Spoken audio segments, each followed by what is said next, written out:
The first thing Dr. Eris Thorne forgot was the name of the street he was standing on. He noticed it only because the realization came with no panic.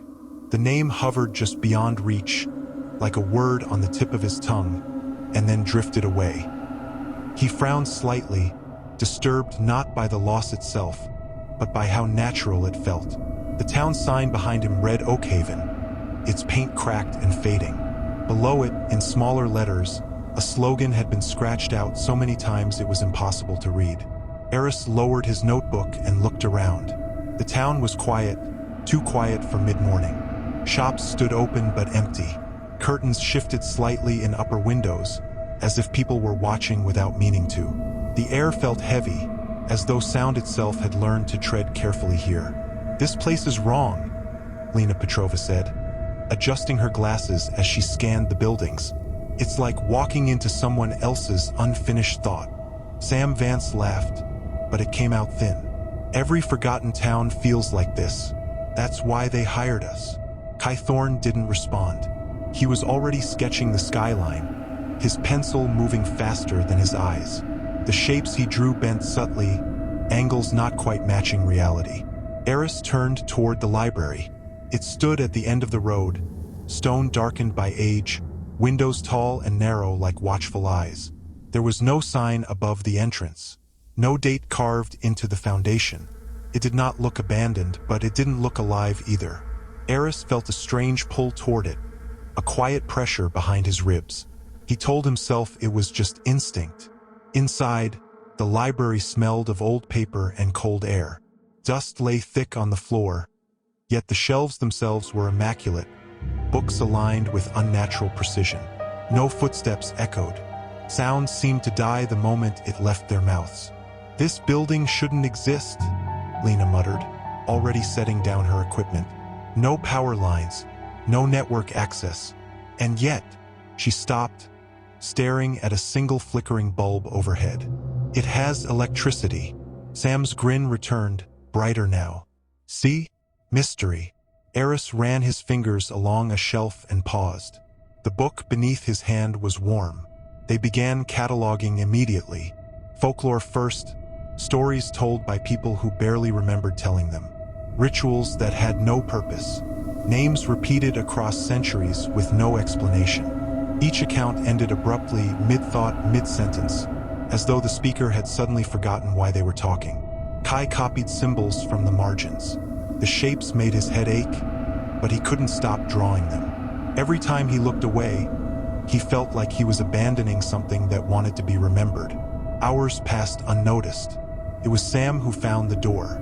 Hidden behind a fallen shelf at the library's foundation was a slab of metal sealed with dark wax symbols that seemed to resist focus. The air around it was colder than anywhere else in the building. Eris felt a sudden, sharp grief press against his chest. "This wasn't meant to be found," he whispered. "That's what makes it important," Sam said, already reaching for the seal. The wax cracked like old bone. The archive beyond defied logic. The room was larger than the building itself. Shelves stretched too far, angles bending slightly inward. The air was perfectly still, as though time itself had paused here. The books were hand-bound in materials that didn't resemble leather or paper, their covers etched with symbols that seemed to shift when viewed directly. Kai felt dizzy. "These aren't stories," he said softly. "They're memories." Lena frowned. "They're records." Eris shook his head slowly. "No, they're containment." Sam laughed, but the sound echoed wrong. They began digitizing the archive that night. The scanners hummed, lights blinking rhythmically. First, everything worked until it didn't. Files corrupted themselves after saving. Entire folders vanished. Lena's software flagged patterns she couldn't explain. Data behaving less like information and more like instinct. Kai's drawings changed. He finished one illustration and leaned back, rubbing his eyes. When he looked again, the symbol had grown. New lines crawled outward like veins. "I didn't draw that," he whispered. Sam forgot where he left his recorder. Then he forgot why he was recording. They laughed it off. Stress, fatigue, the cold. But the whispers began anyway. Not sounds, sensations. forgotten birthdays brushing against their thoughts, faces without names, feelings without origins. The books moved when no one touched them. Pages turned slowly on their own. The ink shifted. Kai started seeing things, crowd standing still, eyes empty.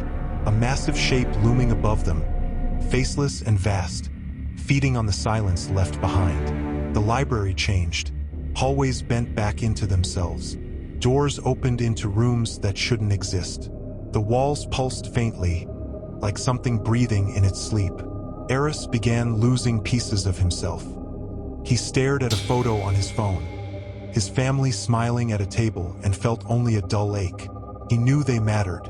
He just couldn't remember why. The entity revealed itself gradually. A shadow at the edge of vision, presence shaped like absence. It clung to the digitized files, feeding through the screens, through the doorway they had opened. The truth struck Eris like a falling stone. The archive was not a library. It was a prison. The town had erased itself to keep the devourer contained, sacrificing memory to survive. And now, by preserving it digitally, they were breaking the seal. When Sam collapsed, screaming that his own name felt foreign, panic shattered the room. Lena sobbed as her hands failed to recall basic code. Kai whispered apologies to people who were no longer real. Eris found the counterinvocation buried in an untouched book, its pages stiff and cold. The cost was clear: a memory anchor, a willing void. Eris stepped forward without hesitation. He chose the last night with his family. Their voices, their laughter, the way his child's hand fit perfectly into his own. He let it go. The pain was unbearable, and then it was gone. The entity screamed. Books tore themselves apart. Screens shattered. The shadow twisted, unraveling as its food source collapsed inward. With a final psychic shriek, it was dragged back into nothing. Silence followed. Morning light filled the ruins of the library. They burned the archive. They sealed the vault. They left Oakhaven. Eris lived. But when he looked at photographs, he smiled politely at strangers he once loved. The others escaped with pieces missing, and the memory devourer, starved and broken, never followed. The town faded quietly into history, and the world went on remembering.